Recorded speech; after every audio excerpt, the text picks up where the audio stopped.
Hey guys! Welcome back to my channel, and this time I will teach you how to make Dalgona Milo without using a whisk and without whipped cream.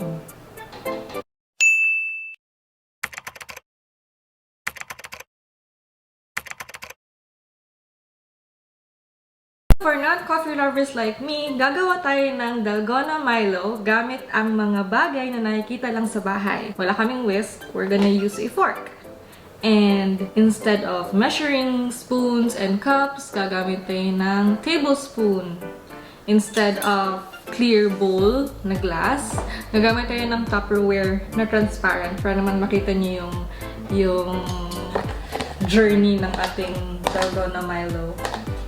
And yung last ingredient natin, which was supposed to be whipped cream, since wala naman tayong whipped cream at saka naka-lockdown tayo, iba yung gagamitin natin. Before namin nakuha yung final and successful Dalgona Milo recipe, we did dalawang failed.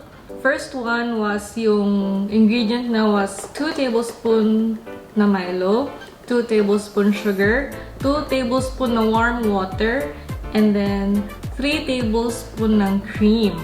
Kaya, yan, nakikita nyo sa side. Yan yung effect niya after an hour, and then, nag-whisk pa na ng whisk until 1 hour and 30 minutes yung total, which is failed. Failed siya. The second thing that we did was 4 tablespoon Milo, 2 tablespoons of sugar, and then 2 tablespoons of cream. Within 30 minutes, ganyan na. Again, yung nakita niyo sa side, ganyan na yung, anong tawag nito? Itsura niya. And then, in-extend ko pa ng isa pang whisking 30 minutes. So, yung total niya is around 1 hour. And then, medyo okay na siya. Kaya na siya. So, since pagod na ako, the next day, ito na yun, the next day, meron kaming final ingredient and hopefully it works. Kaya, let us start. Milo for non-coffee lovers out there. We're gonna do Milo, 2 tablespoons.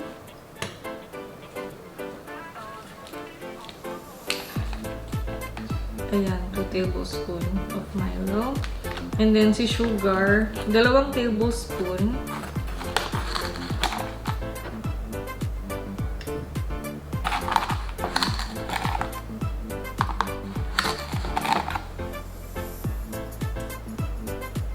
There you go.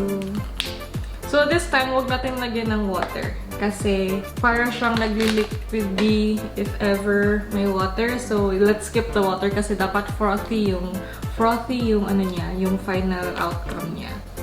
So we have 2 tablespoons of Milo, 2 tablespoons of sugar, and ito yung secret ingredient natin. Wait lang. Tada! This is chilled Nestle cream. Tapos yung kinuha pa namin is yung may thick consistency. Para sure na sure. Kasi wala tayong whisk, fork lang tayo. 2 tablespoons of chilled cream. Ayan. Ayan, guys.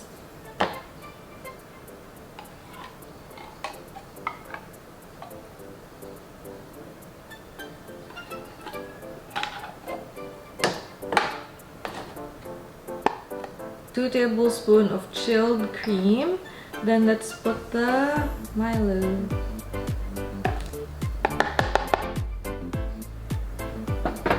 After putting the Milo,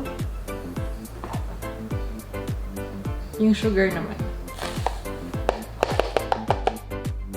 And then, mix muna natin. Huwag ka agad i-whisk para hindi mag-explode yung powder ni Milo.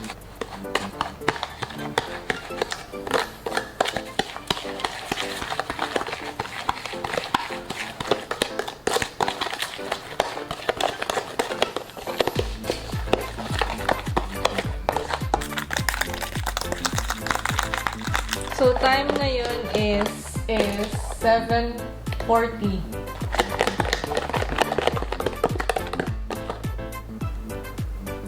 Diba? Hindi siya ganun ka-watery.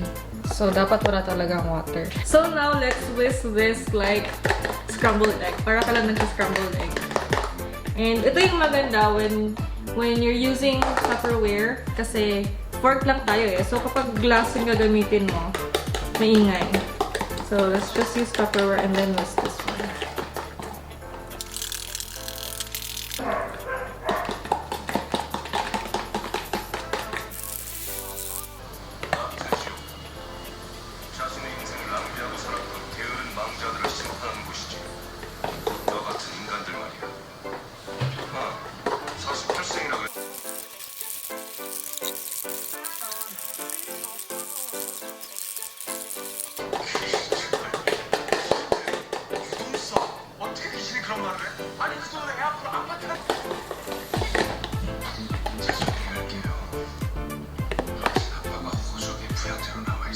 So, this is after 20 minutes. Tingnan niyo. Tingnan niyo yung... Ay, kita ba? Yes.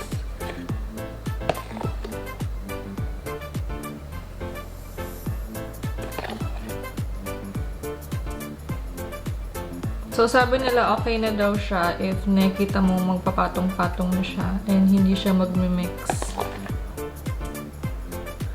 So, I think 10 more minutes. 10 more minutes and we're done.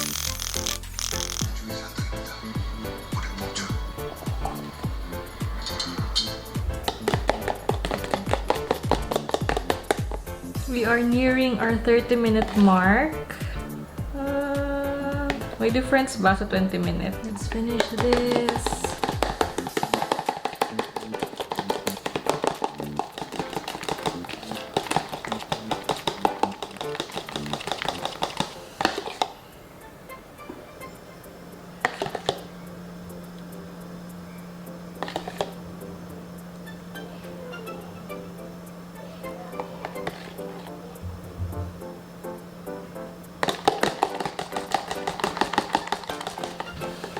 Hindi siya frothy na frothy talaga. Pero, at least hindi na siya super liquid.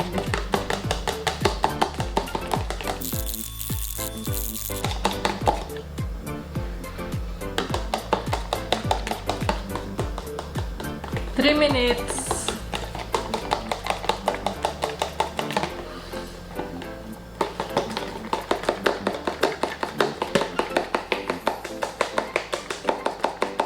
Oh.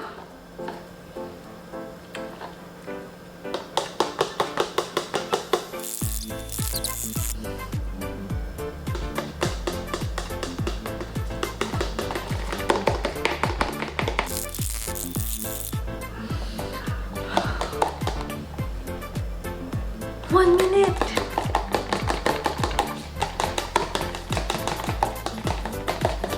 And we're done with our 1 minute mark. Extra whisk. We're done. If you have a whisk, sino mga mapalad dyan na may whisk sa bahay, I think you would have been finished mga siguro 15 to 20 minutes. And mas frothy yung product na yung finished product nyo, unlike this one. But we only have fork here, so tingnan natin if it works. So normally nilalagyan ng ice, pero wala tayong ice because yung laman ng freezer natin ay puro pagkain kasi nga lockdown. Kaya puro frozen food yung nandoon, walang space for ice. Kaya milk na lang. I really think the ice helps it float. Kasi parang in a way papatong siya sa ice. Pero ngayon, wala nga tayong ice. Kaya hopefully magpo-float pa rin siya. Oh my god, I'm so nervous right now. The moment of truth, guys. Oh my god! Ba't feeling ko ang bigat niya? It floats! Konti. We're done! Successful ba? For me, for someone na fork lang yung ginamit and nag 30 minutes lang instead of 1 hour, I think this is a success for me. Look at the finished product.